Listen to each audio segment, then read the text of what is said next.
Thank you for coming back to the Montgomery Summit. It's great to be back. Oh, well, it's great to be back, and thank you all, and for all of you outside listening in the garden or around the world. I got a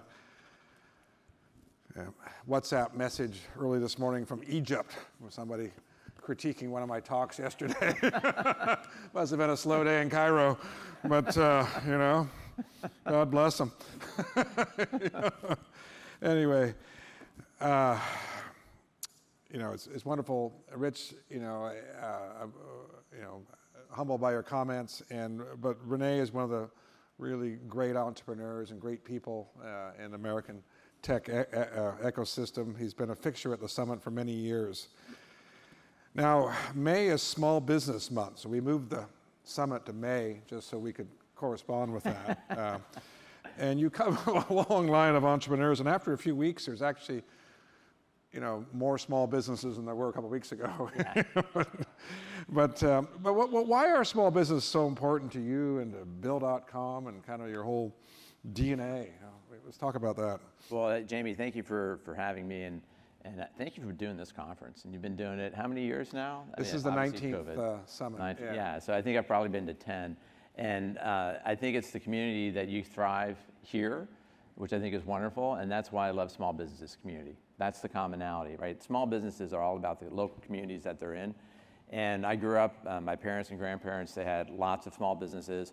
Many of them served other small businesses, served accountants, and everything that I heard at the dinner table was always around the cool stuff that these businesses were doing. And then you'd go out to dinner, you'd go and you'd buy something from this store or that store, and you realize that this is what makes a community unique. And so for me, having grown up in the small businesses, seeing the hardship, the pain, the joy, all the challenges, and then seeing the products and how that makes a community special and unique, that's what got me excited about it, right? It's just really back to, you know, living and breathing kind of the core values. I actually love the phrase, Rich, that you brought up, the moral goodness of entrepreneurial capitalism, right? Like you just think about, that's what all these businesses, you drive up and down El Camino, lots of businesses I'm not going to go to, but they all are thriving because somebody in this room is going to go to them. Yeah, and that's what's cool. It's incredible. And Santa Monica is a suburb of Los Angeles, has an ecosystem of small businesses largely run by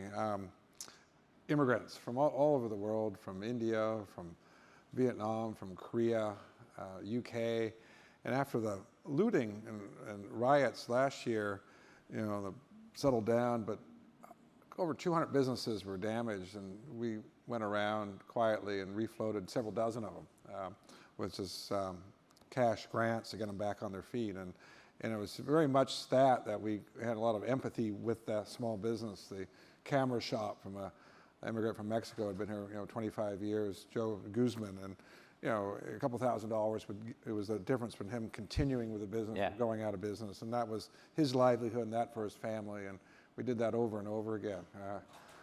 I played Santa Claus for a week there, but it was just fantastic to see that, and we got the city involved and helped dozens more. So you know, I share that DNA with you, René. So you founded PayCycle, which was a new way for SMBs to pay employees, and it did pretty well. Dave Marquardt's firm was an investor, but then Bill.com was another step up to, you know, PayCycle would have been a great exit for most people, but it looks like René is very ambitious, and Bill.com is a much bigger play. Talk about the start of Bill.com and the original vision, and you know. Yeah. 20 years in now, is that right? Or?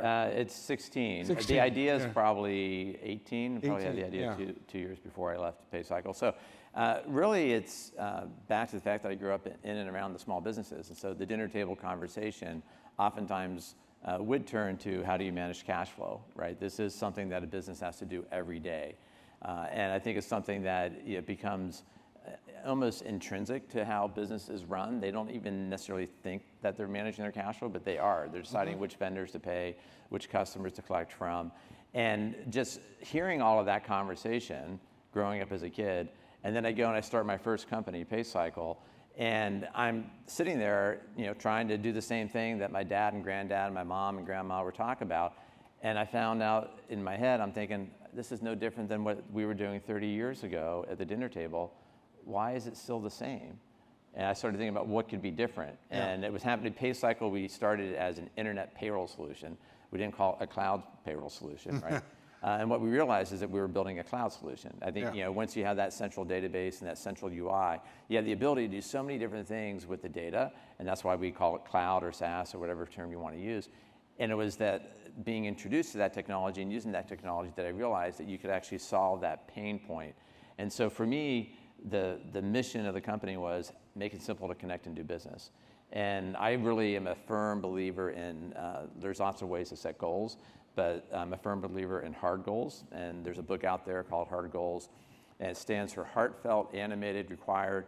And the D is difficult. I usually stick another D in front of that. You can guess which D that is. And the whole point being, you don't have to know how you're going to get there. You just have to have a very, very aspirational goal that's going to change the way business gets done. And when you set those types of goals, then you just work on it every day. What can I do today to get there? So. Yeah. Well, and the little decisions kind of fall into place when you have the big goals in mind. I think that's why it's, and we'll come to the goals and the values as we go through it. But the last year was very busy for Bill.com. You announced the acquisition of Divvy, followed up by Invoice2Go. How are those going, and what does this platform look like when it's done? Yeah, it's been super exciting, really. So we went public in December of 19. COVID hit, but just as some context, from a growth perspective, the revenue for FY19, we end in June, was around 115 million, and our guidance for this year, 3 years later, is 625 million, right? So that's a tremendous amount of growth. Some of that's through acquisition, but the organic growth is over 74% year over year. And so the growth is kind of fueling all the opportunity that's in front of us. And so the reason I bring that context up is to go from where we're at and to have the mission of serving and supporting SMBs everywhere. There's 6 million employers in the U.S. Yeah. And we have around 150,000 businesses that are on the core Bill platform, 350,000 across the companies that we now own.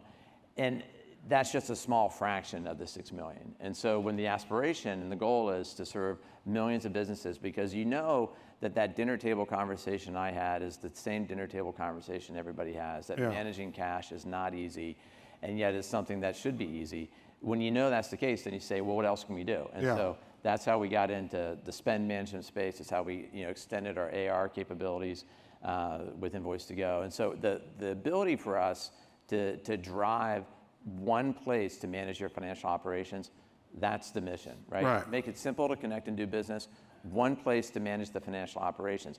I think a lot of times people think about the difference between what software was and SaaS.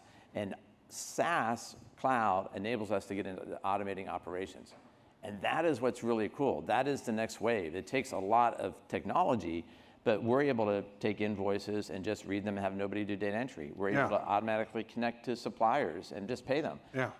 That means people don't have to do stuff. And that means they can go focus on what they love. And they don't make mistakes as much. Yeah, exactly. Yeah, that's a big thing. Well, so in this room yesterday, there was a lot of conversation about in this new environment and need for capital efficiency in terms of how companies grow and spend. It seems to me that the SMB market has largely been underserved, but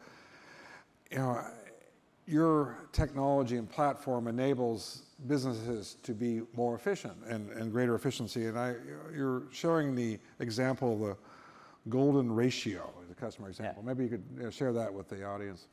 Yeah, I think the opportunity in the small business space is massive, but it's hard to reach. Right? And this capital efficiency that you're talking about, understanding how you're going to attract and retain customers and do it efficiently, it takes a lot of thought. It takes a lot of planning. And so the golden ratio example is a customer that signed up originally to use Invoice2Go to do his first invoicing. By the way, he makes coffee. The company makes coffee that's slow roasted. Yeah. And so his thing is, if you get agitated stomach from drinking coffee, which he did, he was in a band all over the country and couldn't drink the coffee anymore.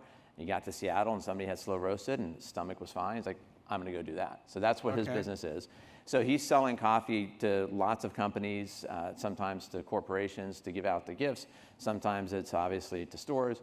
he's selling, and his first invoicing product was Invoice to Go. Then he thought, I got bills to pay. So then he went to Bill.com, and then he started, understanding the need for, kind of spend management and credit cards. So he's using all three products in one solution. The customer acquisition was across different companies, but that's the ultimate capital efficiency that we will have, right? Yeah. And so for us, it really gets back to, business is personal.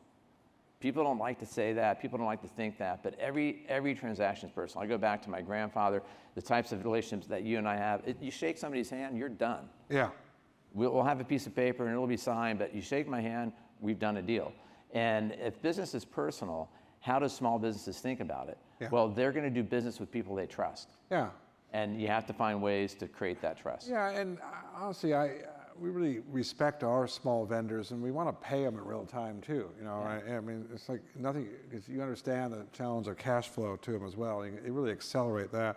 When we set up March Capital, I said, look, we're starting on Bill.com, right? And it's, I could never, Montgomery & Co., we had an accounting department, and we'd eliminate jobs if we did that. Well, that was the whole idea, right? I mean, it's like, let's not hire them in the first place. So in some ways, a clean sheet of paper is easier when you sit down and say, how should this look like? And but the SMB market is one of these markets, it's been tough for the venture community. It's been hard to penetrate. And I was talking, Satya from Microsoft was talking last week about this, and how underserved this market is, certainly from the Microsoft perspective, and maybe a new suite of products are needed.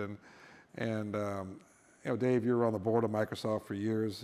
It was always kind of a too hard basket. But Bill.com appears to have like the strongest opportunity to capture this market.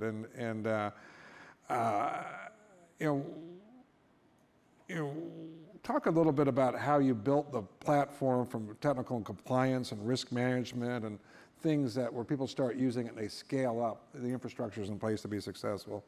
Yeah, I think it is a hard market to crack, and I think it's because it's very fragmented. It's not big enough as a consumer where you can just do massive advertising and create the awareness you need. And so you have to. That's why I go back to kind of business is done with people that they trust, and sometimes you have to earn that trust. Yeah. Right. And so I feel very fortunate that I was working at PayCycle, leading the company into this online payroll, and I understood technology well enough to be able to say how we could actually build a platform. Our core platform is the same platform that it was back in 2006 when we started, right? The same design, but it's taken us 16 years to have the platform at the scale that it has today. Mm-hmm. Just reference, over $200 billion a year is what we move from a monetary perspective. It's millions of transactions every month.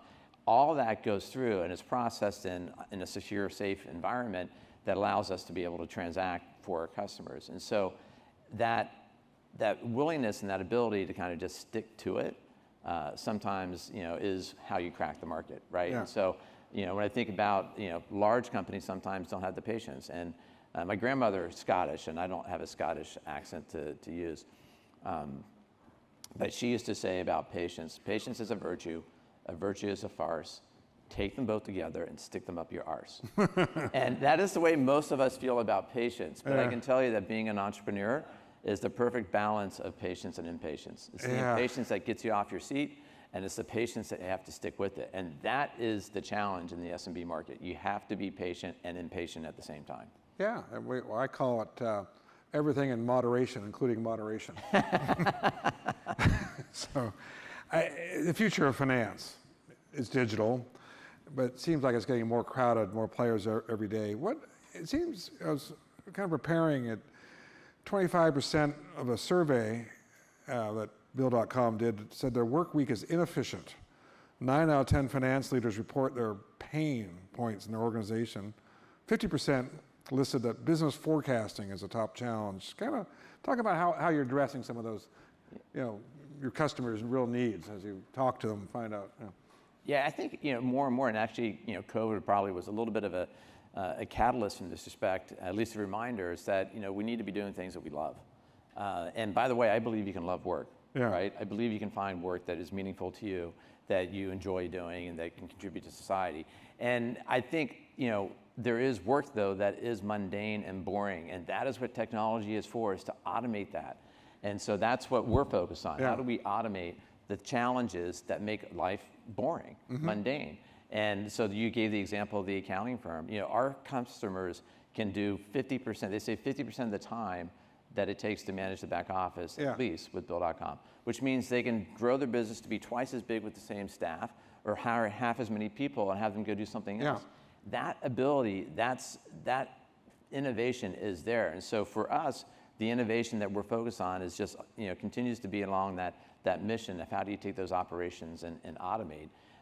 And so I just think we're kind of at the beginning stages of taking technology. Here's another anecdotal example.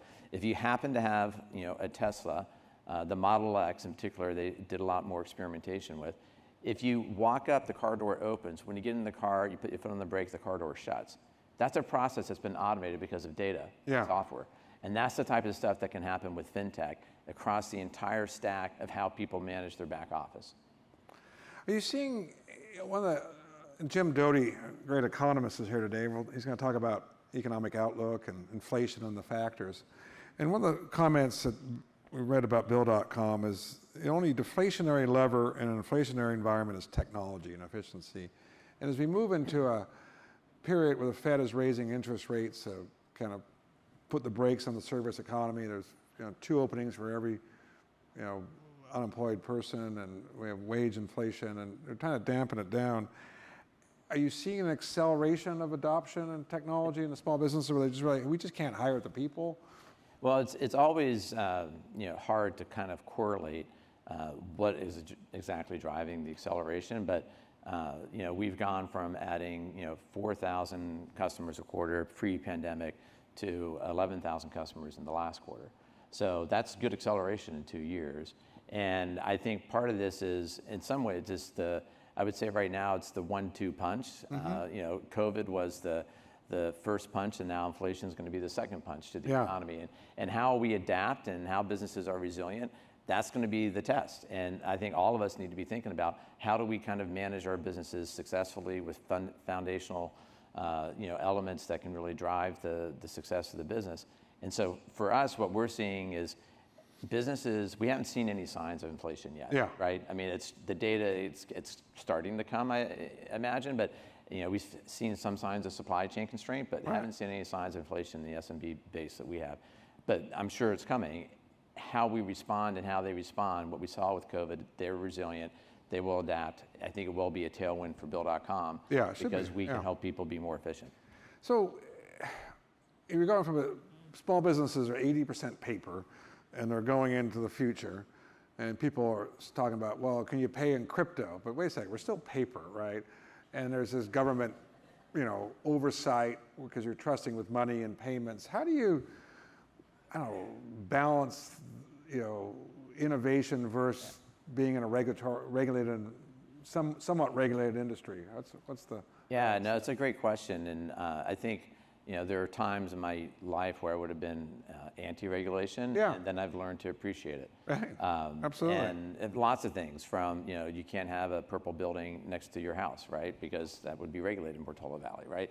So the example in the banking world, like the amount of auditors that come into our shop to make sure that the hundreds of billions of dollars is safe and is going to the right people in the right timeline and all that type of regulatory environment, it's good. We're a much better business because of that. So I think that's one of the things that has to happen with crypto. They have to let the regulators in. They have to actually embrace it because we are better at doing and protecting our customers' funds because of the fact that we have every state and the feds in the shop looking at all the transactions, making sure that we're not sending money to the wrong country, which matters these days, obviously, not sending money for money laundering. All those things matter. And it's something that I think is super, super important, and fintech needs to, I think, embrace. In the room and outside and on the web and even in Egypt, we have entrepreneurs listening in. And one of the key takeaways, that your friends, admirers, business colleagues talk about is the importance of values, both personally, whether it's on your refrigerator door, from what I understand, or in the lobby when you visit Bill.com, and talk about the role of those values and how that maybe, lessons learned from that you might share with some of the other entrepreneurs. Yeah. Yeah, I think the values are the foundation of how I think. Yeah. Whether it's from a family perspective or for a business perspective. And ultimately, it's the context. I talk to my kids. It's probably when the first one was maybe 10 or 12 years old. And, something I was saying to him he didn't really agree with, right? Imagine that. Imagine that, exactly. And I said, and he said something about his friends said it was fine. I said, Alec, I said, there's two people in the world that care about who you are 50 years from now. Yeah. Your mom and your dad. Right. Your friends care about who you are today. Yeah. Your teachers care about who you are this year. And so when you have foundational values, they're like, that's what's driving how I'm going to parent. When you have foundational values about how I'm going to build a company so that it's a place where employees do the best work of their lives and they love it. When you have those values, that actually tells you exactly what type of decision you need to make every day. And so it's thinking 50 years into the future, which you can't predict, but you know that if these are the things that actually create the guardrails for how decisions are made, that you will get to the right decisions. That's what's really hard to do, and you have to find those values that actually resonate for you, because they're not always going to be the same for everybody. So the foundational values in your lobby, Yeah. what are they? Yeah, so we're passionate Right. about what we do, how we do it. We're humble, no ego. Every idea is a great idea. We're dedicated to each other and our customers. We're authentic. Yeah. You got to show up the way you want to show up, and we like to have fun together. Yeah, well, I like that. And lessons learned from how to perpetuate those during COVID when people aren't coming into the lobby and seeing it. Yeah. So I think that's the whole all of the lessons in pre-COVID and post-COVID. So the example that Jamie referenced with the values at home, when the oldest was 10, we were at a restaurant somewhere, and I said, let's just talk about what it means to be in our family. Mm-hmm. And we came up with 10 different words. I didn't do any talking. I let the kids talk. That's good. And that got written down for Father's Day and put on the wall next to the dining room table. Fantastic. And so, but the reason I bring that up is transparency. Yeah. That's the lesson. Just talking to your employees all the time. That's what we've done with COVID. We have with everything. It's not just COVID, right? We had the George Floyd situation and the awful thing that happened. Yeah. And with all the extended discussion. Even yesterday, it was terrible. Yesterday, Tragic. Totally awful. Horrible. And these are things that, as a leader, people are looking to their leaders to say, how do you think about this? And so we've talked about that at the company. We've had town halls. We've brought in guest speakers. We do things to actually give a forum. We don't tell people how to think. But we have the transparency in how I'm thinking. Well, that's why I think the future is so bright for Bill.com, because that sort of fabric will hold you together through any of the rocky, the ups and downs of the market and the, recession, no recession, inflation. 5, 10 years from now, you're going to be the essential fabric of the American economy, right? I mean, and whether it, goes at this rate or that rate, I mean, in the end, it doesn't really matter. You're going to get there. And I think, so anything else you want to add on the future of Bill.com other than the plug I just gave you? Yeah. Success is inevitable. I think the one of the reasons I wanted to come back here is, and just maybe a huge thank you to Jamie for pulling this conference together. I learned so much coming to this conference for the number of years that I came when I was just getting started with Bill or PayCycle. And I think just staying connected to the people that you can learn from and to always be open to learning. So for me at Bill, it is a journey. It is how do we actually serve and support more small businesses and have employees that really love doing it. And that journey is what gets me motivated every day. And I hope that same passion is something that all of us can have. Well, I thank you for that. I think there's values, there's that passion, and there's this commitment to execution, which has been flawless. Congratulations for many of you who met René over the years and invested. Well done. And I think everyone here is very grateful for you being back today to share, and and you and your team. Thank you. And we just wish you all the very best in the coming year. So thanks for being here today. Okay, thank you, Jamie. Thank you.